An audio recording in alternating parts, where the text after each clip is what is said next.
Good evening and a very, very warm welcome to you. Thank you for joining the Geelong Region Soccer Show. It is going to be an absolute perler of a show. My name's Tonchi Prusak. Good evening to Steve Curtin. Steve, how are you? Yeah, good. Thanks, Tonch. We're hoping, as we've said pre-show, we're hoping to outrate the royal funeral tonight that's on every TV channel for Queen Elizabeth II. And I'm sure if you're joining us, you're taking a break from the bagpipes and the entry to the Westminster Abbey there to join the Geelong Region Soccer Show. And we're feeling buoyed tonight, aren't we, Tonchi? Because I know you're excited because we've got something very exciting coming up this time next week. Well, in fact, an hour earlier than this time next week. And if you enjoy joining us virtually every week, we've got some really, really good news. Tell us, Steve. Tell us. Don't keep us in suspense. Oh, Obviously, next week is episode 100. What are we talking about? Well, I think episode 100, that has to warrant a live show, I think, Tonchi. So, yes, 7 p.m, the earlier time. Put this in your diary, 7 p.m. live, next Monday night. Studio audience. In front of a live studio audience at the sparkling new facilities of Corio Soccer Club at Bell Park. Also, the co-tenants Geelong Galaxy as well. Yes, we're going to be down there at Hume Reserve, 7 o'clock in the new facility for a live show. Very special guests, a string of very special guests. There'll be a mini busload of them turning up to join us over the course of it could be an hour and a half, it could be 2 hours, who knows. But we look forward to your company and seeing you in person because in a lot of cases, it's been a long time. And, well, what better time than to celebrate? So, yeah, exciting, Tonchi. Absolutely. We've confirmed it with Mario Gregorio, the president of Corio Soccer Club. They're buoyed after having a wonderful, wonderful grand final over the last couple of days. We're going to, next week, coming to you live with a special. We're planning a 2-hour extravaganza. It's the season finale. And what a year it's been. It has been an amazing year. And we hope to certainly, and I'm talking, but my mouth is warped. I think we've got some, it's like those foreign films that have been synchronized, but not to watch. We'll push on. You're dubbed, yeah. You've been dubbed from Croatian. Yeah. You want to yeah. That's the big news, but there's even bigger news tonight with regards to what awaits us this evening. We got 2 unbelievable guests, Steve, joining us a little bit later on. But before we have those guests, we also got a grand final review of all the grand final games that were played over the weekend, the results. That'll be coming up shortly. But let's talk about our guests, mate. Time to announce who our guests are. Yeah, we've got JD times 2 or JD squared, if you like, and there they are on your screen there. And if you're audio only, of course, that is JOEY DIDULICA, head coach, North Geelong Warriors under-14 boys junior NPL team, who've just taken out the title for the top team in NPL Victoria for the under-14. So we're going to hear a bit more about that, and some of those players will be going on to represent Victoria in Coffs Harbour in next week or week and a half. But also another JD, JOHN DIAZ, the newly appointed head coach of the Geelong Galaxy senior team in the VPLW. He's preparing for a very big 2023 season. So we're going to be hearing what's in store for Galaxy and finding out a bit more about JOHN DIAZ for those of you who don't know a lot about him. Yeah, that'll be very interesting to know how that all progresses. So we're looking forward to that. Now, we're going to take a very, very short break. And when we return, a big shout out to our major sponsor, by the way, this year. This episode, as is the case with all of our episodes, is proudly sponsored by Barry Plant Geelong. Robert Kulish and the gang there at Barry Plant for all your real estate needs.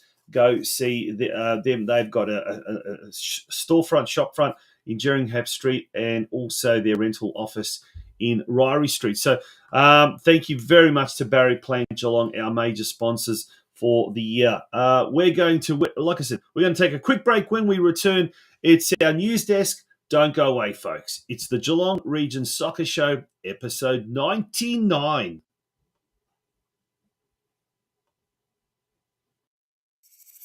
At Barry Plant Geelong, excellence is our starting point.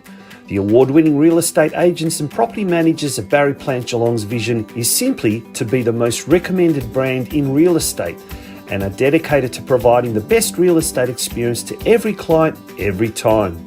We have the skills and commitment to making selling and renting out your home a rewarding experience. By implementing well-targeted marketing strategies and tapping into the vast Barry Plant network, we'll cast a wide net to find the right buyer for your property. Or, if you are looking to purchase, we'll work just as hard to help you find the right property to suit your needs. Our sales office is located at 59 Jeringhap Street, right in the heart of Geelong, while our property management office is just around the corner at 116 Ryrie Street. Whatever your requirement, please call us now on 5221 4011 to experience the difference, or visit our website at www.barryplant.com.au/Geelong. Barry Plant Geelong sponsors both the Geelong Soccer Club and the Corio Soccer Club and is also proud to be the major sponsor of the Geelong Region Soccer Show.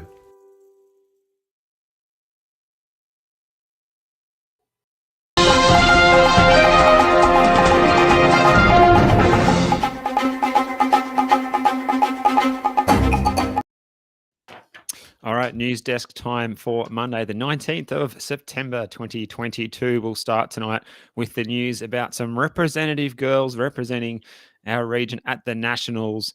And let's get that graphic up on the screen if we can, because we've got some high achievers, haven't we, Tonchi, to discuss? Yeah, we have a lot of local girls as well. So that starts this weekend, the National Youth Championships. And the girls actually have kick-started that off today. So that's between the 19th and the 23rd of September. The girls' championships taking place. There's under 14 teams and there's under 16 teams, various state representative teams. The boys kick off next weekend or later this week, actually. But for us, locally, I guess the most interesting thing is in the 16 year under 16 age group. We've got two Geelong girls, Marley Sikita and Hannah Skotnitzer, both involved as well. But there's also another Geelong connection as well, Layla Butler as well. She's the daughter of a Geelong Soccer Club senior men's head coach, Jake Butler. Although they live, I think, in the Wyndham area, I guess she's a Galaxy girl as well. So there's that Geelong connection there as well. Not too sure if there are any other Geelong players in that squad of under 14 or under 16 players, but look, some fabulous young talent on show in Coffs Harbour this week. As we said, they're the young girls. The boys, they're kicking off. I think it's on Friday, if I'm not mistaken. There's a whole host of North Geelong Warriors youngsters. There's three actually from the Geelong Soccer Club as well, and we'll be talking about that a little bit later on in the program with our very, very special guest, JOEY DIDULICA, who is the coach of the under-13 Victorian Country Boys team as well. So we'll talk country championship, or not country championships, national championships with him. Absolutely. We'll move on to our next item now, which is a bit of news from the Bell Park Sports Club, where they have today announced that they have appointed a new men's senior coach, which is Mike Spaseski. He's going to be returning to the club. It's not his first time around No. it. Certainly not his first time at Bell Park. As you can see there, Bell Park's what does that say? Since 1980. I'm not sure if he's been there since 1980, but he has certainly been there before. And he's going to be looking to try and steer the All Whites, who perhaps they've been going through a bit of a rebuilding phase since the retirements of some key players, probably going back to the end of the 2019 season, which was actually our last live show, Tonchi, when they had a few retirees. But they're regenerating the squad, and Michael's going to play a big part in that next season, and it's going to be what should be an exciting season out there at the Bell Park Sports Club for the All Whites.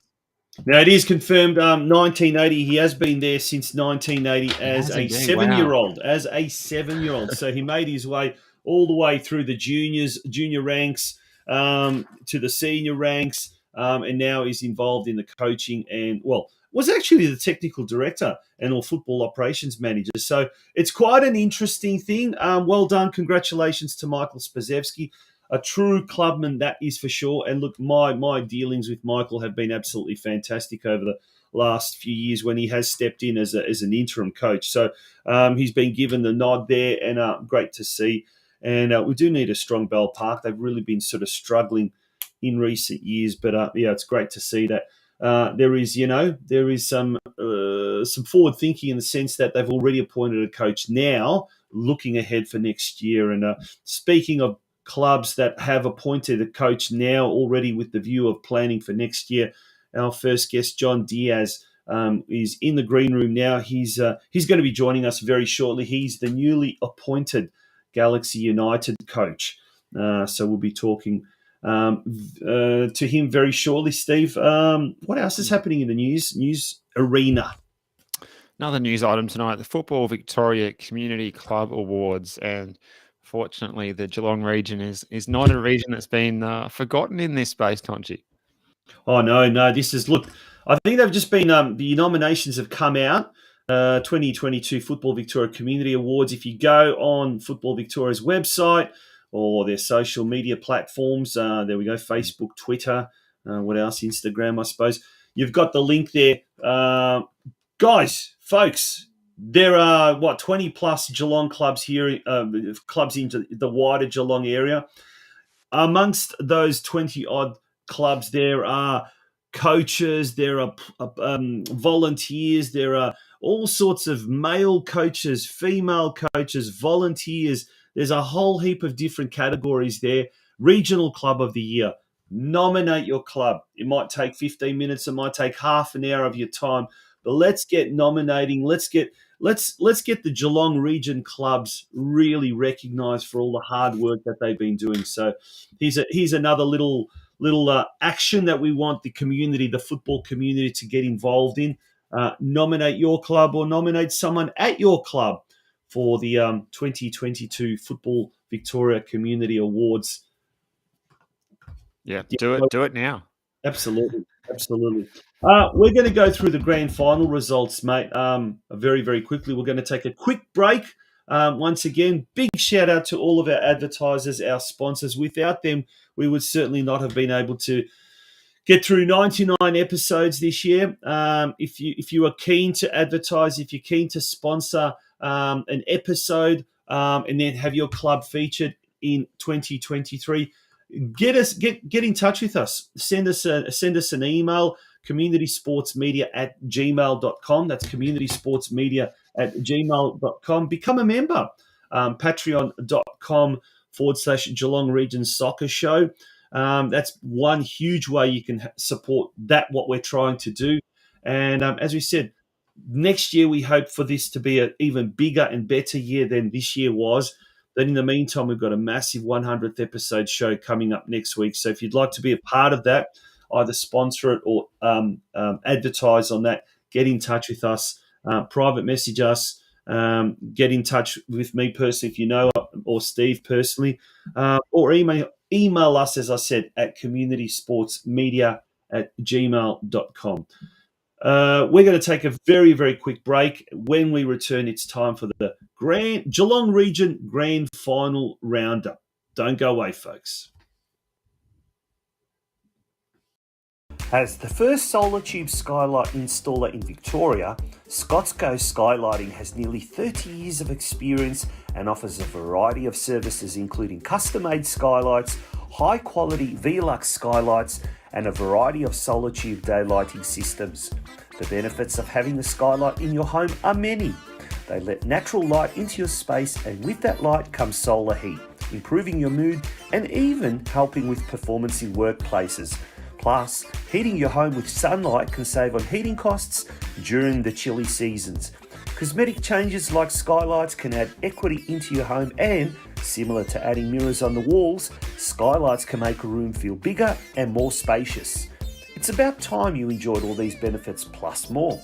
So what are you waiting for? To get a free daylight assessment and installation quote, call our founder and owner Adrian Begg on 0409 823 177 or visit our website at www.scotscoskylights.com.au. Scotsco Skylighting is proudly Geelong owned and operated.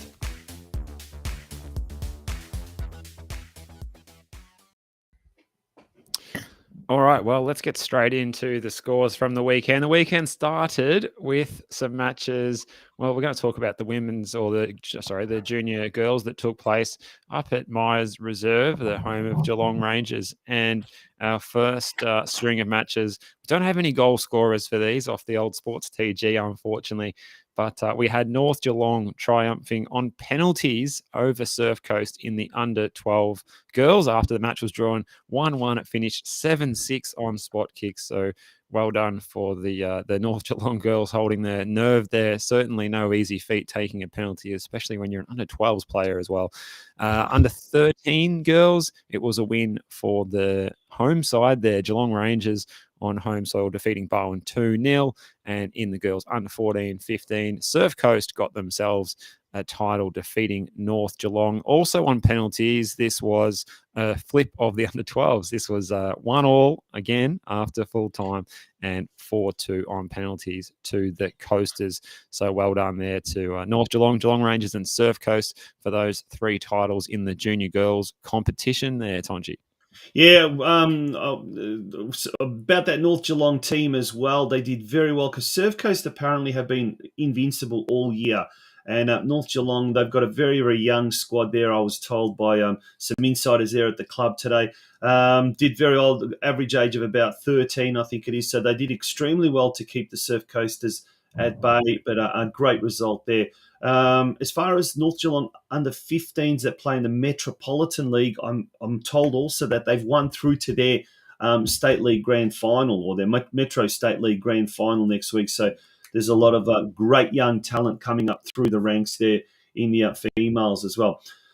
Turning our attention now to the boys under 12 blue and the boys under 12 green. Remember, the blue is kind of more the Division 1, green is more kind of the Division 2. We had some lots of goals scored in those under 12 categories, Steve. We did. The under-12 blue boys cryo, good performance in the final for them, holding their nerve to beat Barwon 3-0.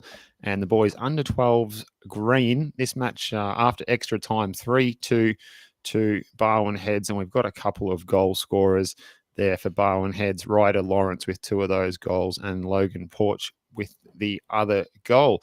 Boys under 13s, it was a win for the Rangers, defeating Breakwater Eagles. After it finished 0-0, they got over the line 5-4 on penalties. So another shootout. A lot of these matches went all the way, Conchi. What does that tell you? I mean, it was a very closely fought game. I mean, look at the under 12 green score there after extra time. The boys under 13 game ended up in penalties. We mentioned the girls under 12s and the under 14-15. Let's call it under 15. Just why confuse it?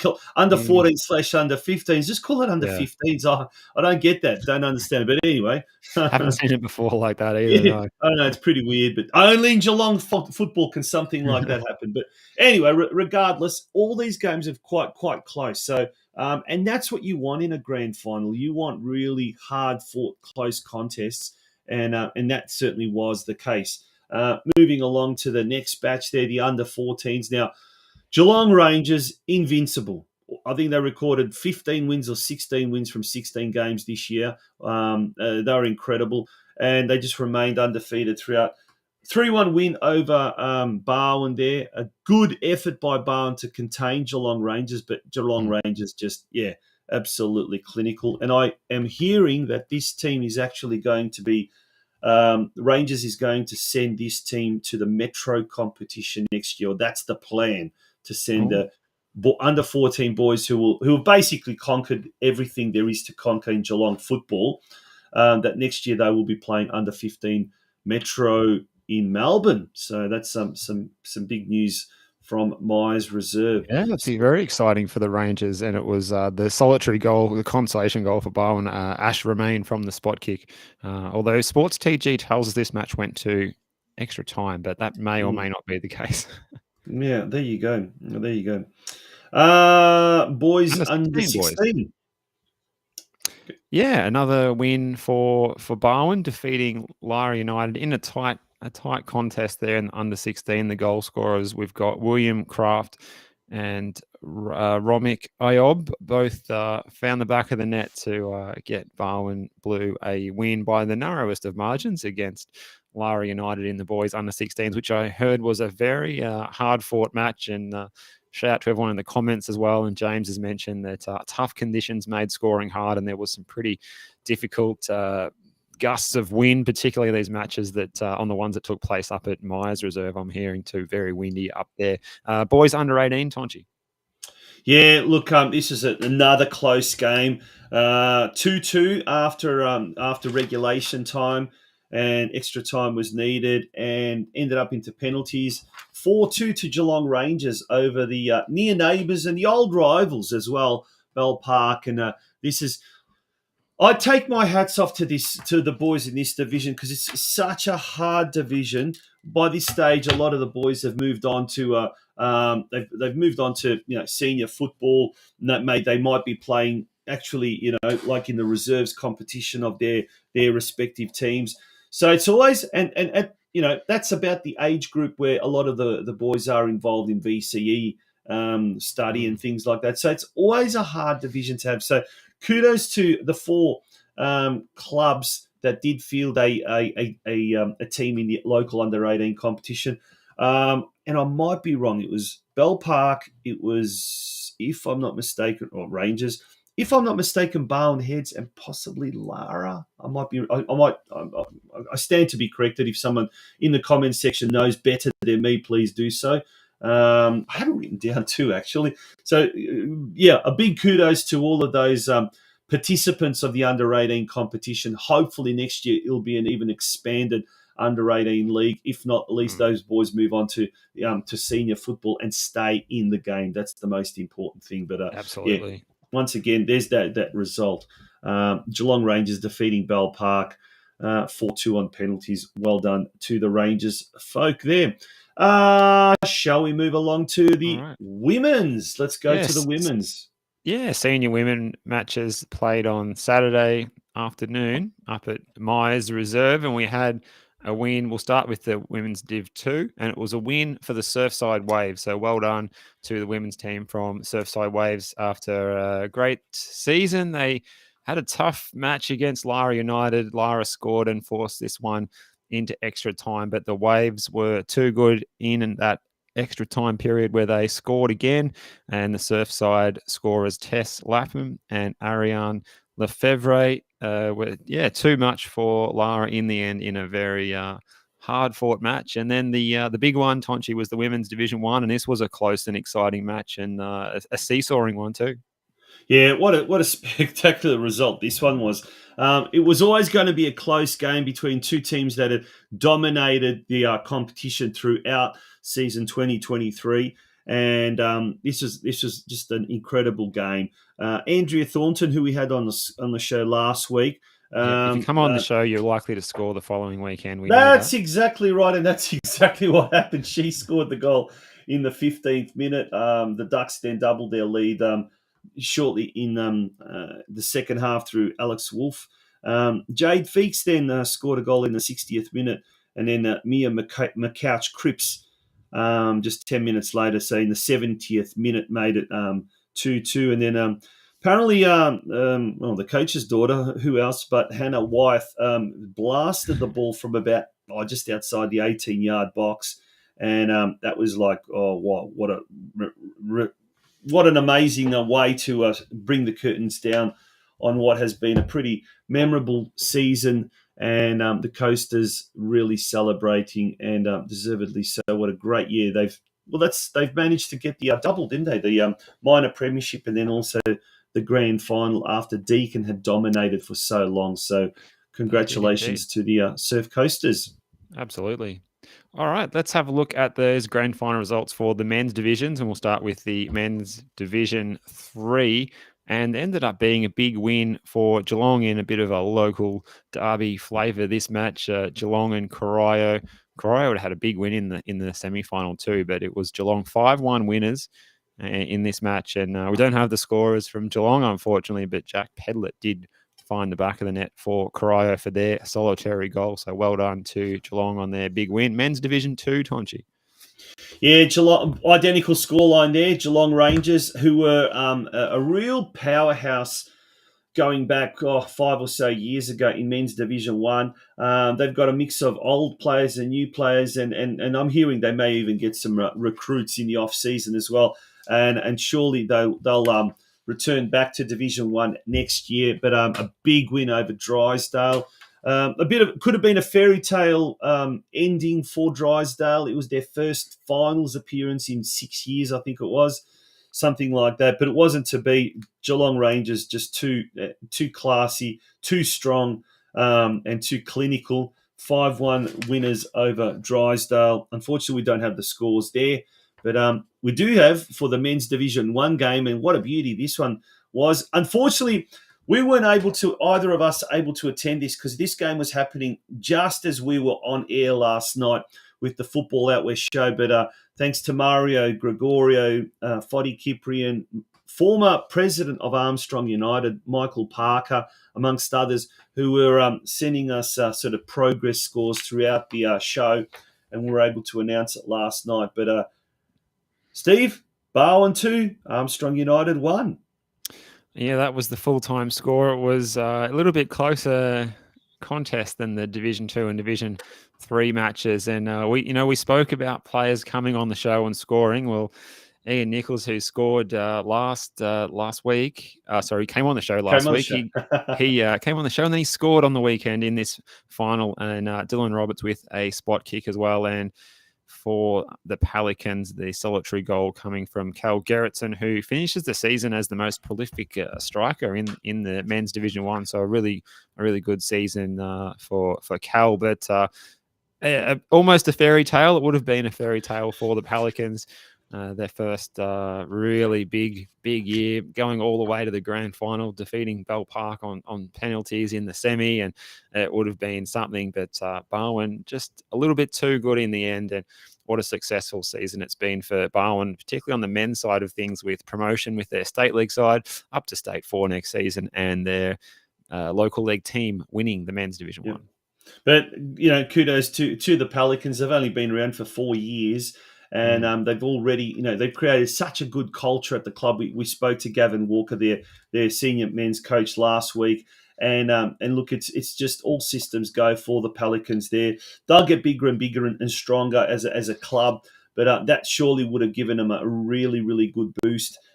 Speaking to Mario Gregorio earlier today, he was just really happy with how everything did did progress. There were storms, I think, forecast that did stay away, which is good. Great crowd. The bar kept the bar and the kitchen there at the magnificent new facilities, which we will experience firsthand next week for our live show at Hume Reserve. Remember, folks, starting at the early time of 7 p.m. Come down to Hume Reserve. Join Santino Mamone, our number one fan. He'll be there, and come and join us. Show your support for Geelong Soccer and show your support for the Geelong Region Soccer Show and indeed our hosting club, Corio Soccer Club, who have been absolute fantastic supporters of this show over the last few years, and in particular their president, Mario Gregorio.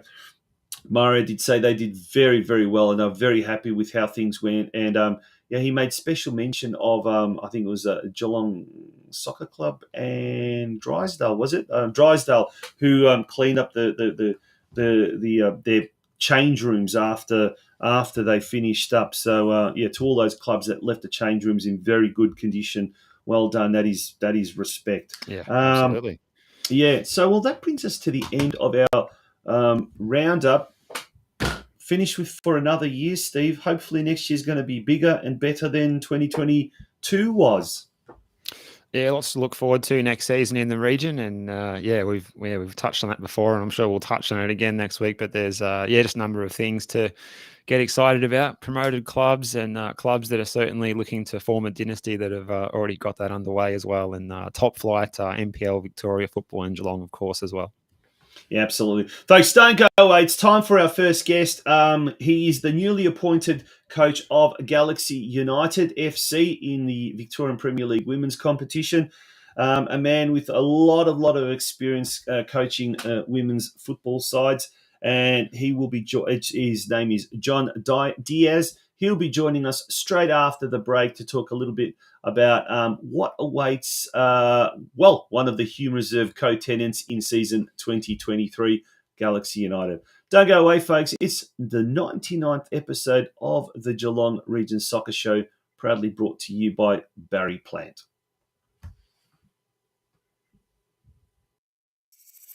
At Barry Plant Geelong, excellence is our starting point. The award-winning real estate agents and property managers at Barry Plant Geelong's vision is simply to be the most recommended brand in real estate and are dedicated to providing the best real estate experience to every client every time. We have the skills and commitment to making selling and renting out your home a rewarding experience. By implementing well-targeted marketing strategies and tapping into the vast Barry Plant network, we'll cast a wide net to find the right buyer for your property. Or, if you are looking to purchase, we'll work just as hard to help you find the right property to suit your needs. Our sales office is located at 59 Jeringhap Street, right in the heart of Geelong, while our property management office is just around the corner at 116 Ryrie Street. Whatever your requirement, please call us now on 5221 4011 to experience the difference, or visit our website at www.barryplant.com.au/Geelong. Barry Plant Geelong sponsors both the Geelong Soccer Club and the Corio Soccer Club, and is also proud to be the major sponsor of the Geelong Region Soccer Show.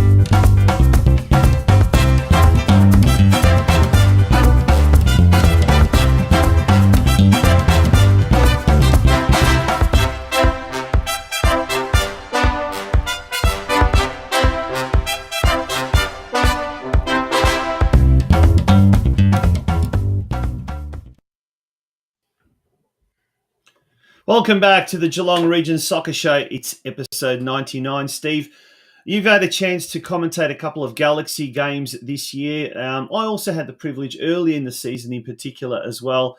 And, there's been a change of leadership, change at the helm at Galaxy over this off season, and it's great to see that Geelong Galaxy have actually appointed a coach nice and early.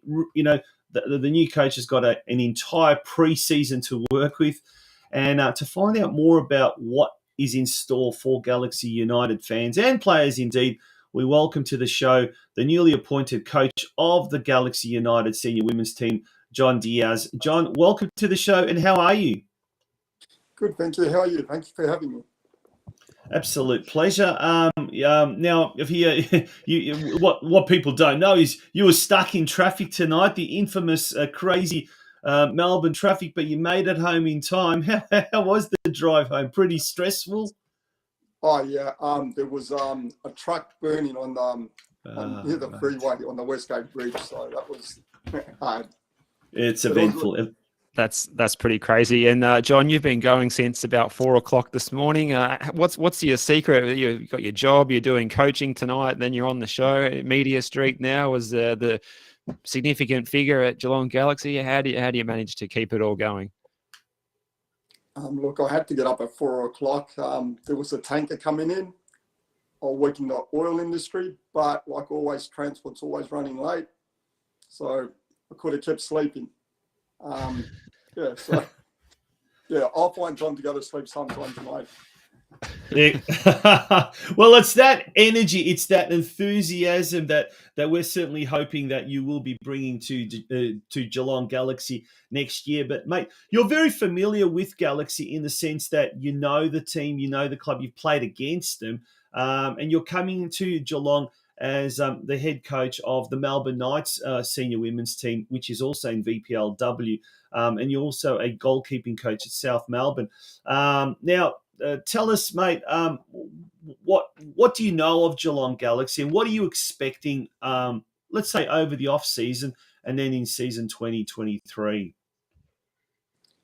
So the off-season, we're gonna actually start doing a bit of training here and there, so I can actually meet the team, meet the people, so we can get to know each other.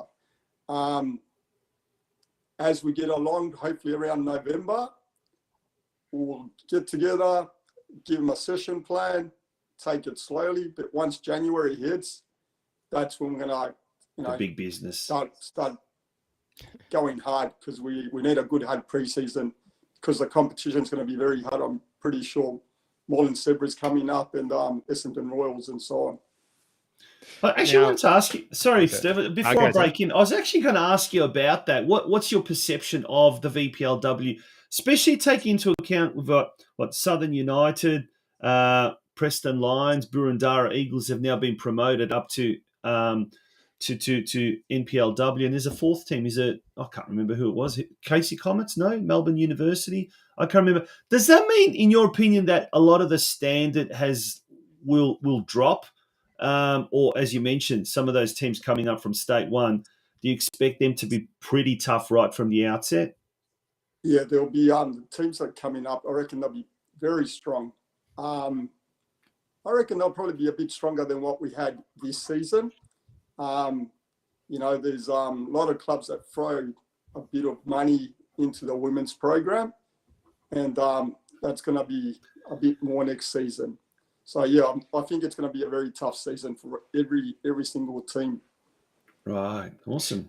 It's going to be an exciting season, I think. Now, John, for those of us who don't know, you've got a lot of experience in the women's football game over a decade. A lot of clubs in the western side of Melbourne. You've been at the helm of. You've also had the privilege of meeting mispleasure of meeting our good friend Craig Filer as well from the Football Out West show. But for those of us who don't know about John Diaz, the coach, tell us a little bit about your backstory and perhaps what sort of coach you are. All right. I started actually at Point Cook Soccer Club I coached there for 8 years. Yeah.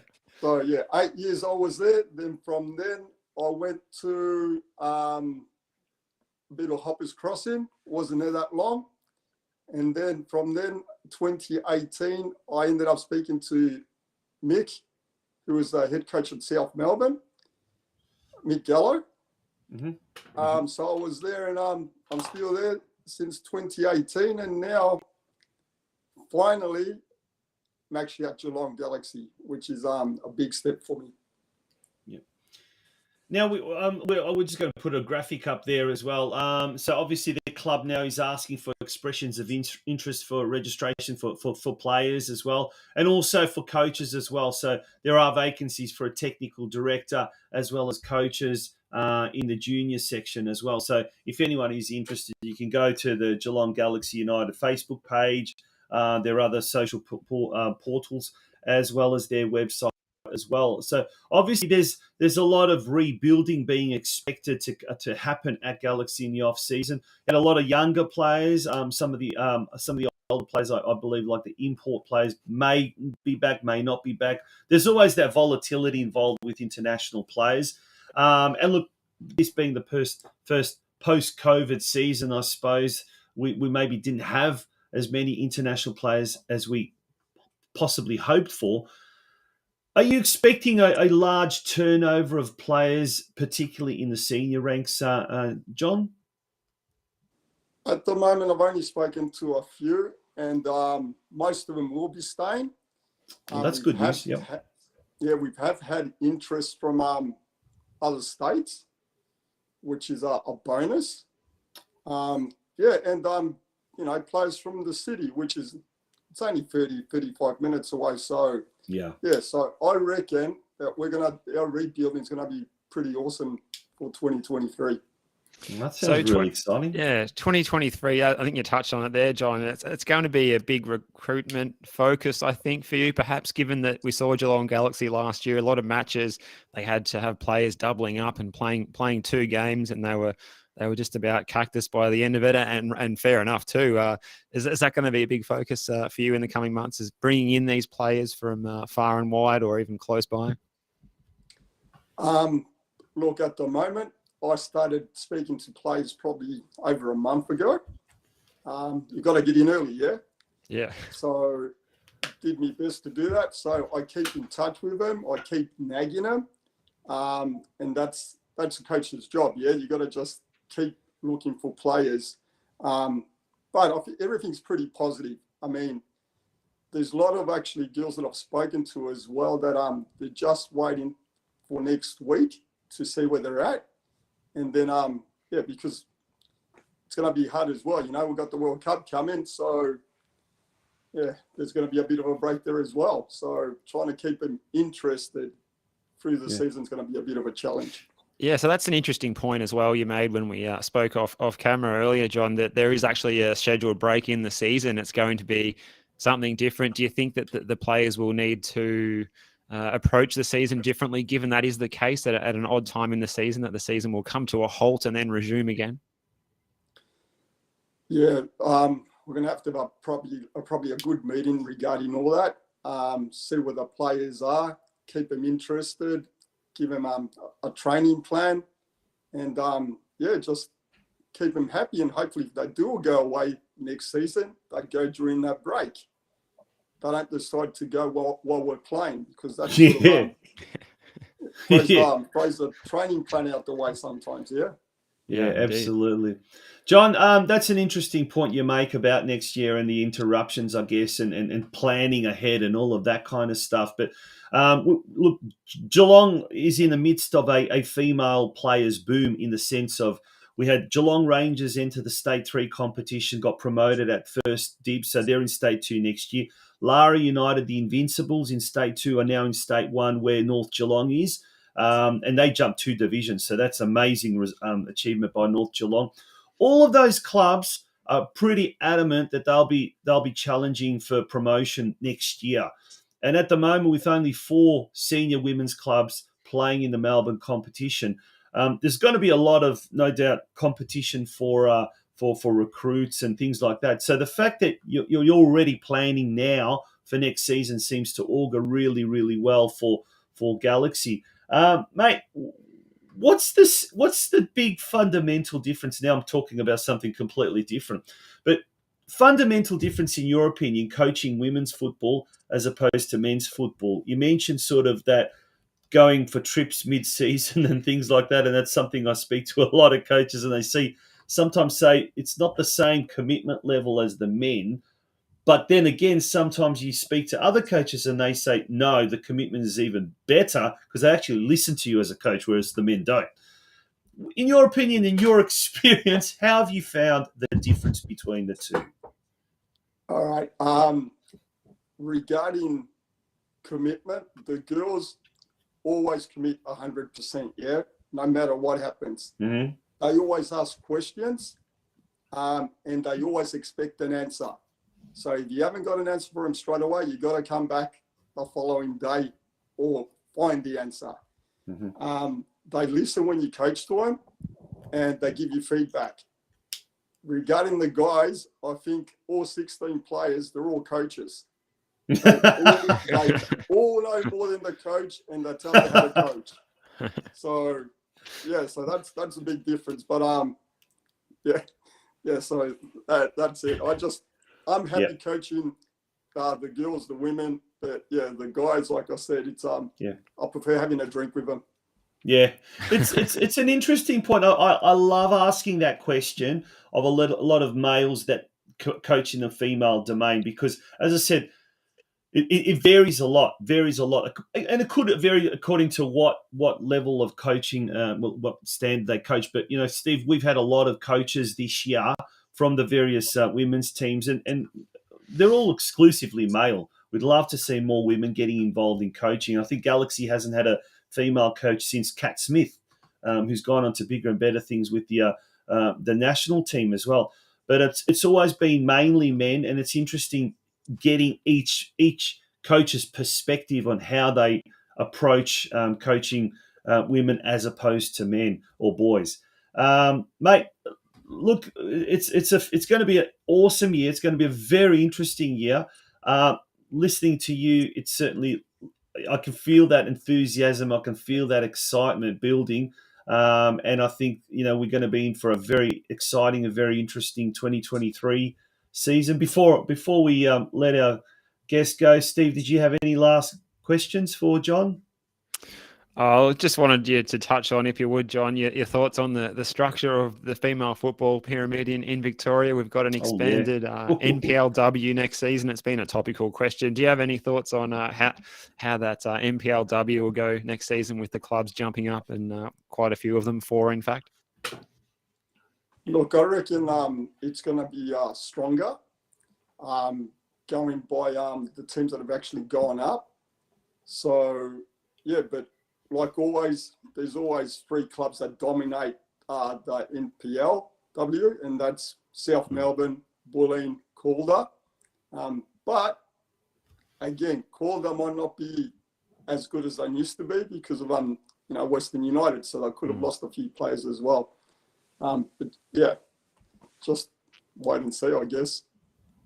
All right, well, we'll be watching this space next season. It's going to be an exciting season in the NPLW, but also very much so from your point of view with your girls in the VPLW as well. We can't wait to see how the season goes, and we wish you the best of luck for next season, for season 2023, John.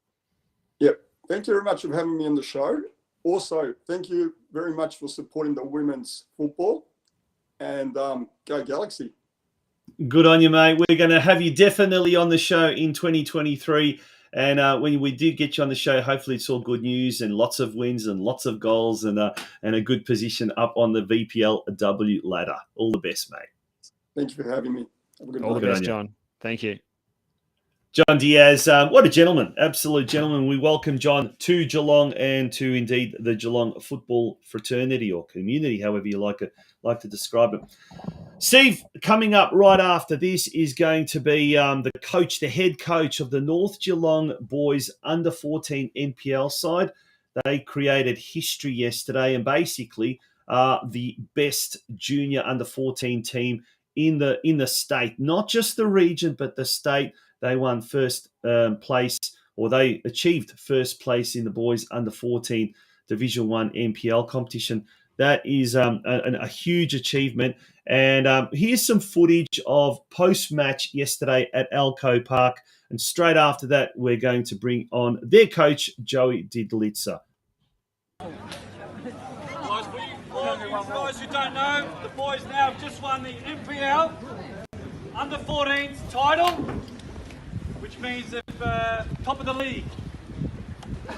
It doesn't happen. This thing doesn't happen without all your support, from family support, the club support, coaches support. So what we want to do is just congratulate the boys. Jesse, come over here, the captain. And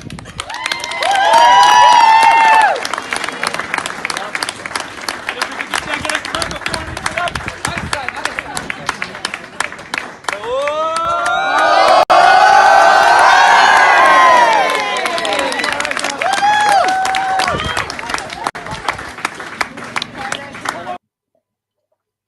There we go. That was yesterday at Elcho Park. And without further ado, it's an absolute pleasure to bring on their coach as our special guest tonight, JOEY DIDULICA. So, JOEY, welcome to the Geelong Region Soccer Show. Again, welcome back, I should say. And firstly, congratulations.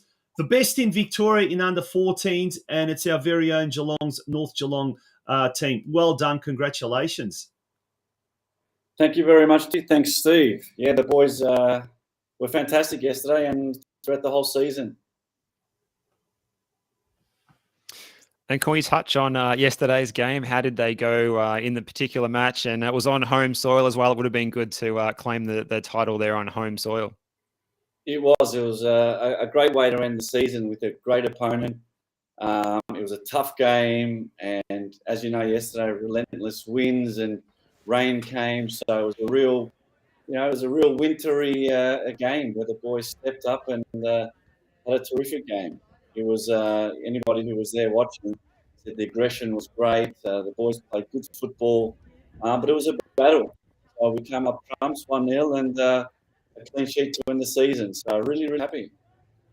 Well, we've got some video footage here, courtesy of Josie Postorino and Rosemary Bay for organising this. So thank you to the ladies for organising it. Bulleen, a very, very tough opponent, a club who's got tremendous amount of resources, financial backing, and this is the goal. Take us through this goal, Joey.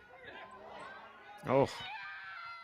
Yeah, I can't see the footage, but from what I recall, the ball over the top, I think from Tobias, and Postorino has been fantastic all year, with over 20 goals this season, I think, or 30, whatever it was.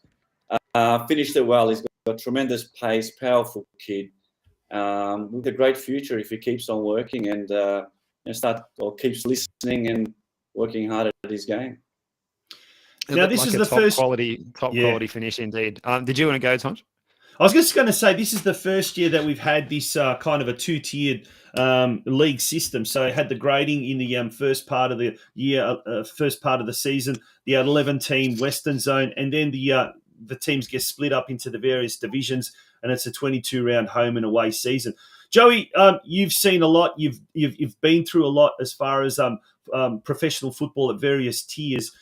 How did you find this year's competition structure, which basically meant the boys were playing 33 games for the whole year? Yeah, it's brilliant. I think this is the best league that it's ever been. With the grading games, of course, it's good to introduce or get into the season with the games, qualifying games.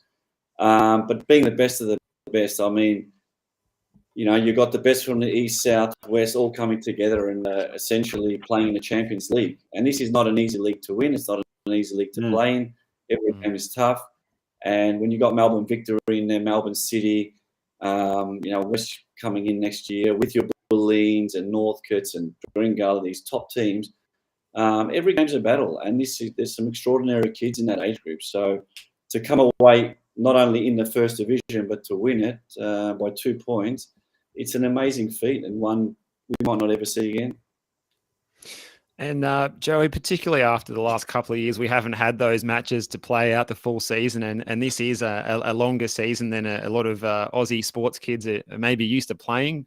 Is one of the challenges that gives these kids that experience that can maybe help take them to the next level is that duration of the season, and that they've got to maintain, I suppose, consistency and the right mentality all the way through for a number of weeks. Absolutely, and that's why I really admire these boys. The commitment that they've shown this year, the work ethic that they've shown, it's extraordinary for 14-year-old kids to maintain it every week. When you're playing at Bulleen, a tough game, and then you go out and play Melbourne Victory, and then you back it up with Melbourne City. The ability to do that every week, and also playing in the national championships, or we've had these gala days as well through the season, and these boys predominantly all play in that as well. So to do that every week, it's brilliant. But as I said in my little speech there, it's not only the kids, it's also the parents and your team manager who had a big impact in this year, just to make sure that the culture remains big within the squad. Now, speaking of culture, at North Geelong Warriors, there really is a winning culture. There really is that elite culture, and which has resulted in the under-14s, under-15s, and under-16 boys all playing in Division 1, and the under-18s playing in Division 2. And not just the 14s have enjoyed great success, but all throughout the club, the under-12s and under-13s, the pre-pathway, they're enjoying great success as well. But how good that is translating to compared to some of the other clubs. You sent me through some really interesting slides, and we'll put up one of those slides, the most cumulative points. Now, as we can see, North Geelong are third in the region, in the state, if you like. This is amazing when you put it like this. Explain to us this little graph there. This is the cumulative points throughout the year from the 14s, 15s, 16s, and 18s.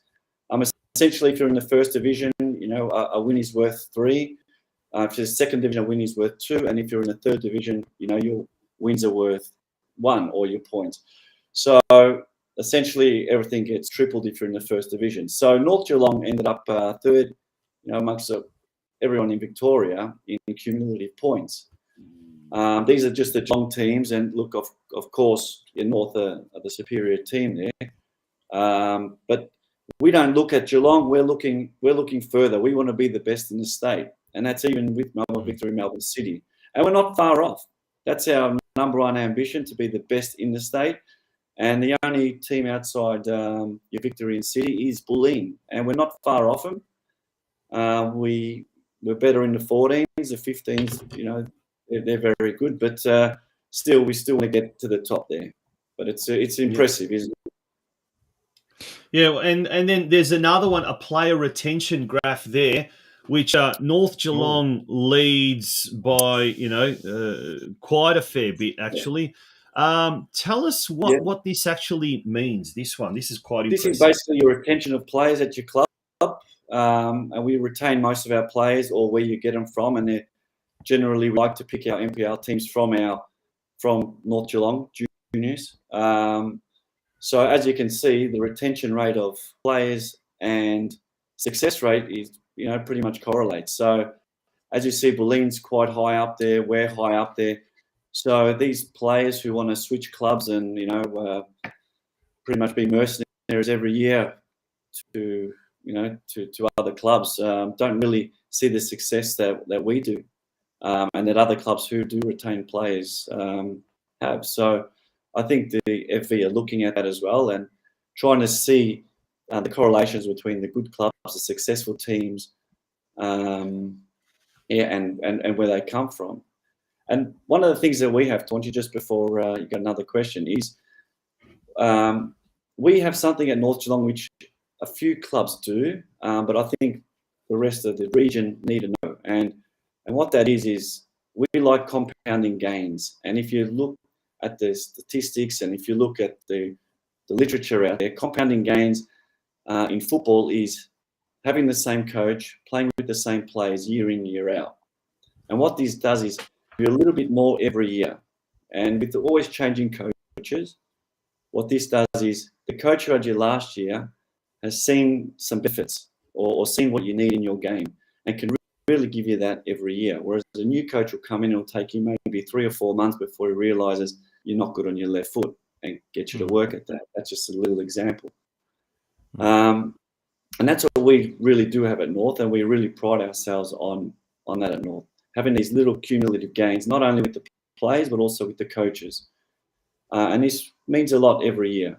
And also the 2006 Golden Generation, one of the research things that came out of that, Taunty, was that a lot of these players who made the Golden Generation, or that team 2006 World Cup, had 1 or 2 clubs growing up in their juniors. Yeah, yeah. And this means a lot. Whereas these days in the NPL, you see players in their resumes with already 5 clubs, but before their 14th birthday.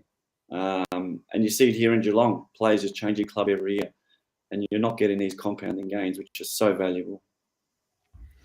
Now, those graphics were fantastic to see, particularly that player retention, and it's backed up by that fact, like you just mentioned, Joey, with the golden generation. Now, North Geelong's already top of the table there in that one, and third place in the other graphic that we saw as well. Is the North Geelong looking to just continuously have improvement to try and keep at the top of the tree in both of those areas?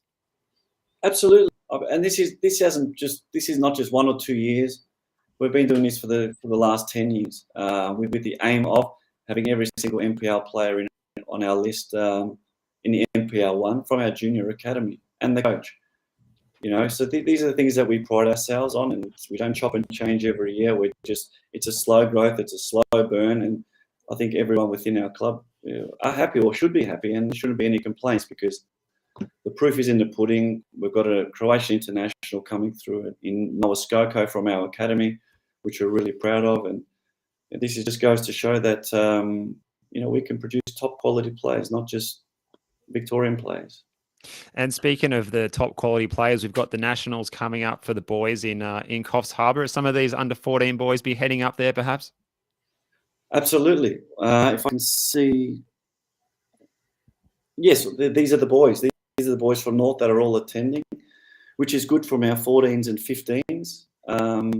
We've got some great talent there coming through, and hopefully, these boys can get some silverware over there as well in the Nationals, because the last Nationals that they had, our country boys, and I think there was 9 from our current under-16 team, came runners up at the Nationals. So there's a lot of talent out there. Let's go through some of those players and some of those members of the North Geelong under-14 squad. Jake Bailey, Dante Conte, Kian Arjamand, Nicholas Didulica, your boy, Dominic Posterino, Tobias Servin, Marcus Bay, and Carl Leban. And in the under-15s, Armin Vezovic, Jasper Payton, Charlie Wrench, Luke Sakita, Marcus Periton, Marko Juric, and Patrick Wall. And I know we've got a few Geelong players, Ethan Aquilina, Jaden Trajanovski, and Ranger Hustler as well. So there's some fantastic talent in the region. But as you can see, there's just such a huge number of players represented for North Geelong. Joe, you're the under-13 coach of the country Victorian side. That must be a record that any one club has produced that many players at Coffs Harbour. I don't know if there's many Australia-wide, but certainly Victoria, North would have to be the highest per capita producing club, wouldn't it? Yeah, absolutely. I'm the under-14s coach, Tonchi, but that's one of the reasons. And that's one of the reasons why we were selected in this FIFA. I think they had they came out to 20 clubs in Australia, and we were selected as one of those 20 clubs in Australia. Because of our record at the Nationals with the players that we're producing and wins and as a club. But to answer your question, is it a record? I think we are North Geelong is probably the biggest there. But we should have probably had more in our 14s as well. We couldn't nominate, we could only nominate 3, I think it was. And then we got a few more nominations after that. But, we're the Victorian champs, Tonchi. And we're country Victoria, so there could have been probably another 3 or 4 from our team in there for sure. Absolutely. For sure. And what is the atmosphere like around the Nationals up at Coffs Harbour there? Is it a really good environment there for that breeding ground for the kids to take the next step to those junior national team spots in the future, perhaps? Yeah, they're treated like professionals. They'll be travelling with the team. We go to a nice resort that they won't be enjoying the slides and the water there. We get in there. There's 2 games on the first day. Then the boys will come back for a meeting and a massage perhaps and eating with the team. And they have to do all their S&C stuff, so strength and conditioning. And we do it the next day and we do it for 5 days. So it's quite intense, but the boys love it. From what. The last time that I was there, they really enjoyed that atmosphere and being amongst the lads there in the hotel, they thrive in that sort of environment. It's really brilliant. It's brilliant. Excellent. Fantastic. You would And that love it, starts don't you? off. Oh, Love who it for the wouldn't? buck. Who wouldn't? Yeah. Now, mate, we could talk on for ages, and we'll have to get you on early next year with the Western Heights Soccer Academy program kicking off next year. Going to be a busy year for you. We'll wish you all the very best at the Nationals. Wish you all the best with the Western Heights Soccer Academy. And then before you know it, it'll be trials time for the next season or the next intake at North Geelong Warriors. So indeed a very, very busy period. And they say this is the off season. Goodness me. If this is the off season, imagine what 2023 is going to be like. But Joey, thank you for joining us here on the show. And like I said, it's going to be a very eventful next couple of weeks and months. All the best. Thanks, Archie. Thanks, Steve. Take care. Thanks, Joey. All the best, mate. Good on you. That was JOEY DIDULICA, the coach of the North Geelong Warriors under-14s. An amazing achievement. Basically the best in the state, undisputedly. And to beat Bulleen, who were their bogey team. And I was out at Bulleen yesterday at the Veneto Club, taking on my little North Geelong under-12 juniors, the Wallabies. They did so well. Mate, the facilities at that place, the resources, the amount of money that is, that a club like that generates, and then that's what clubs like North Geelong and Galaxy are dealing with is absolutely jaw dropping, incredible. So to take all that into account. The Geelong clubs have been punching above their weight now for quite a while and continue to do so. So I'll tell you what, next year, listening to Joey, listening to JOHN DIAZ, it's going to be an exciting year. It is going to be an exciting year for Geelong soccer, and we're going to celebrate that, and we're going to look at what needs to be done in the region to take it to a whole new level when we have a number of, what do you call them? A minibus of guests on next week's show, Steve. Yeah. Well, it could be like a full 56-seater bus. We're not too sure, but there's some sort of vehicle conveyancing people into the venue that will be coming on to speak to us this time next week, and we promise some of the very finest caliber of guests that is on offer in Geelong, the Geelong football region community, don't we, Tonch? Absolutely. We'll be making announcements throughout the week leading up to next Monday's show. So next Monday, it's our 100th episode. It's 4 years since we first created this show. It is still going strong thanks to clubs out there that have supported us, thanks to businesses and advertisers and many, many members of the show as well who have supported us as well over that journey. Next week, we're going to be coming to you live at the very special time of 7 p.m. from the Corio Soccer Club in front of a live studio audience. So we invite you all to come down there. Meet us in person. If we haven't had a chance to chat in person, we'd love to meet you.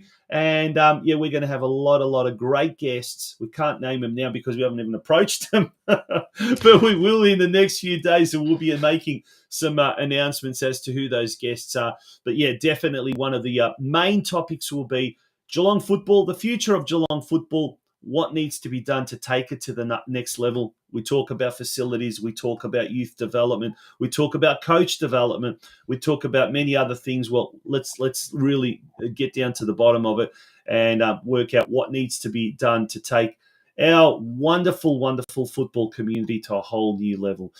Until then, Steve, have a lovely, lovely week, and we'll see you too. In person. I'm looking forward to that. We don't get a chance to see each other much in person. Special occasions only, and this is certainly one of those next Monday night. So looking forward to it. Absolutely. Good on you, folks. Thank you for being a part of tonight's show. We look forward to your presence, your contribution as well next week, Monday night, for the 100th show. Good night. Good night.